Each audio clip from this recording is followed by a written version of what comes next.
welcome all to Eat, Drink, and Explore with Cece. Today we are going to be making what I like to call Christmas carrots with honey, sage, and butter. And I got the idea, I was shopping and I went through the frozen vegetable aisle and I saw like Green Giant had the carrots in honey, sage, butter. I'm like, oh, you know what? We could actually make that. That would be really cool to make. So what I thought I'd do is do these carrots, and I'm calling them Christmas carrots because they're just so fun to do with the sage. I mean, you can do it any time of year, right? This is a flexible recipe which can be cooked over a longer time, shorter time period, at varying oven temperatures. You make it your own, and it's perfect for busy holiday meals. So, and it gives that gorgeous color on the table as well. Now, clearly you can make this recipe any time of year, but for me, this is the ultimate Christmas carrots for two reasons. The first one is it's decadent, it's buttery, it's fancy tasting, because I don't normally do the honey and sage butter on a weeknight. And the second is that this recipe is super flexible, and I'm calling them roasted carrots, but really you can call them baked. You know, it's in between baked and roasted. It depends on how long you want to leave it, whether you aspire to have those crispy edges around it or try to caramelize them. It's your take, it's your dish, you have some fun with it. So what do we need? So simple is you're gonna need about 2 pounds of carrots. So what I did is I peeled the carrots nicely, right? So you see there, nice and peeled. And I peeled them and then I cut them into matchsticks. So I thought that would be perfect to have. You're going to need a half a cup of butter. I like to use the salted butter, so this way I don't have to overly salt the dish. But if you're watching your salt, you can do unsalted, then add your salt in as you go. And you want to have 3 large garlic cloves, and I just smashed it and then I just chopped it up roughly, and I actually have about 5 because I had the smaller garlic cloves there. And then I just simply did some sage leaves, some fresh sage leaves. The trick is definitely use fresh sage on here. That adds more dimension to the dish as well. And that's about, you know, a quarter of a cup maybe. And of course you're going to need some honey, and you're going to need about 2 tablespoons of honey on that. Now, what we're going to do is we're going to mix the butter, the sage, the garlic, and the honey, and we're going to put that in a pot. We are not cooking the garlic and the sage. All we're doing is melting the butter and infusing the butter with the garlic and the sage and the honey. So that's an important bit, and then we're going to sort of drizzle that all over the dish. And then what I did is I went ahead and I prepared some of my trays. I just put some baking paper down and separated. Now the trick with this is, so before I get you into the trick, let's get the butter melted on the stove. So I'm going to pop in the butter, the garlic. You can mince it, you can smash it, you can do whatever you want with it. I smashed it and then I did a rough chop.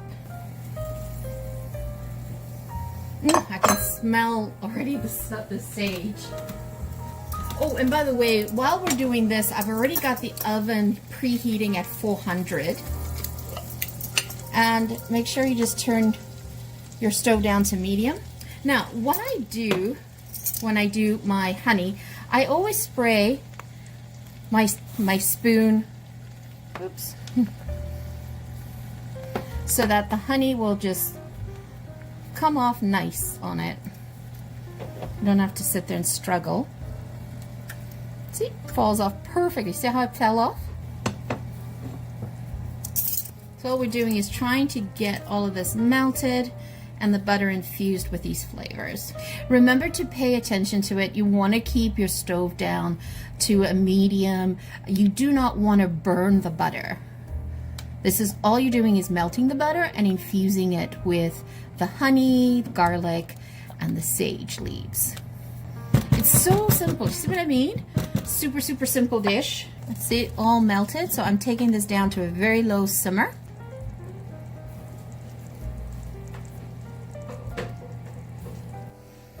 Okay, so what I like to do is I like to get the trays ready, and I just do a quick little spray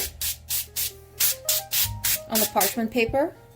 You don't have to do this step. I like to do this step. I put a little bit of salt, just sea salt, and I like to use white pepper. Less pungent as than dark pepper. And then you want to put your carrots on the tray, and you want to kind of spread them out, but you don't want to have too much space in between them because you don't want the butter and the sage to burn, right? You kind of just want to sort of fill it up. You can use a 9x13 casserole dish. If you're using a glass dish, like a glass casserole dish, you want to watch your temperature because it might take less or more time depending on your oven, on how long it takes to cook, to bake, I should say.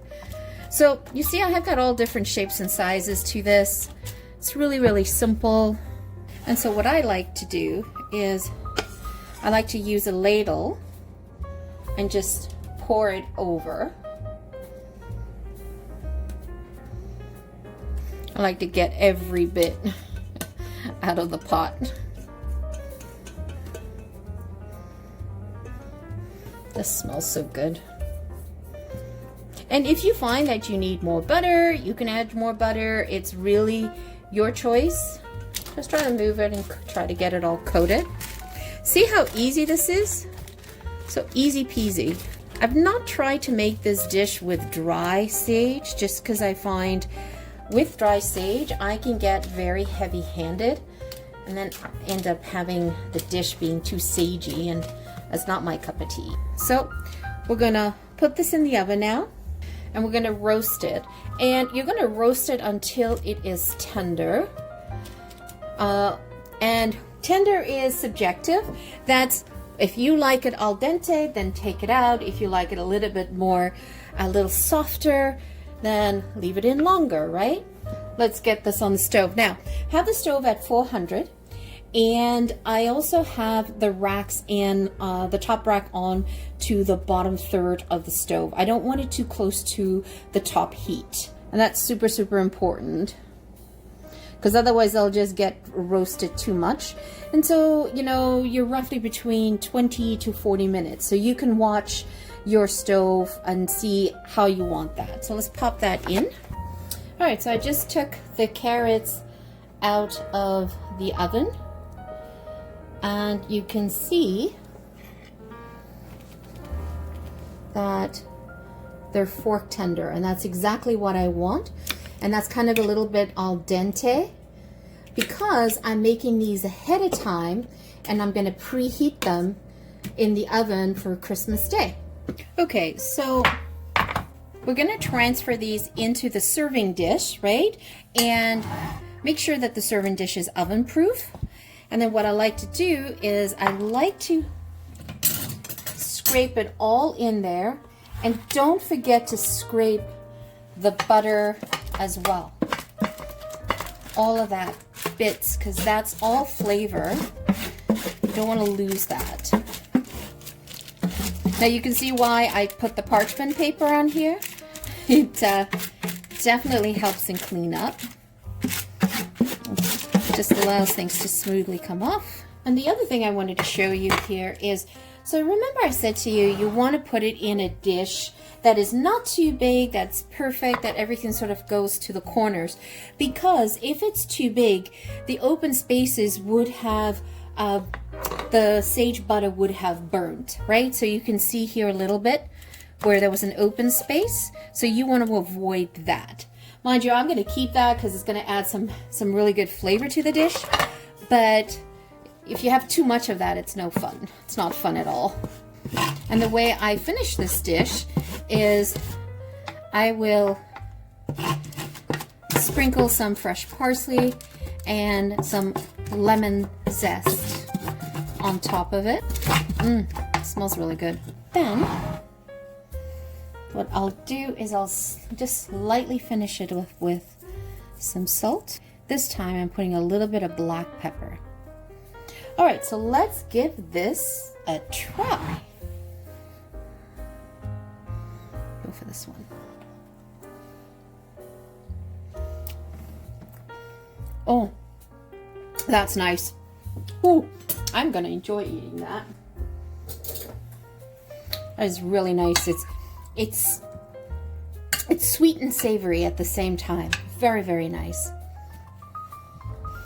So what you're gonna do is, I made this ahead of time, so I'm gonna let this cool down. I'm gonna cover it with foil and put it in the fridge. And you wanna take it out of the fridge at least a couple hours before you're going to make it, because you want to bring it to room temperature, and all you're doing is truly heating it up. That's it. All you're doing is heating it up, and that's going to save you tons of time on Christmas Day or Thanksgiving, where you're short of oven space, oven racks. This is good to go. You can even heat it up in the microwave. That's how easy it is.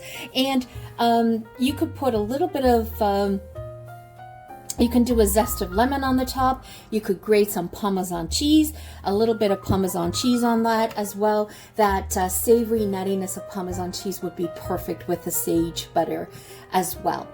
Once again, thank you so much for joining me. Greatly appreciated. Hope you make this. You don't have to make it for the Christmas or Thanksgiving. You could make it any time of the week. It is a fabulous dish to accompany any protein. Once again, thanks for joining me. Have a fabulous day.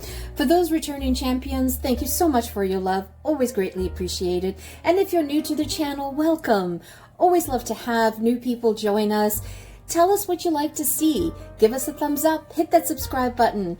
Let us know how much you appreciate us. Once again, thank you so much. Have a wonderful day. Ciao for now.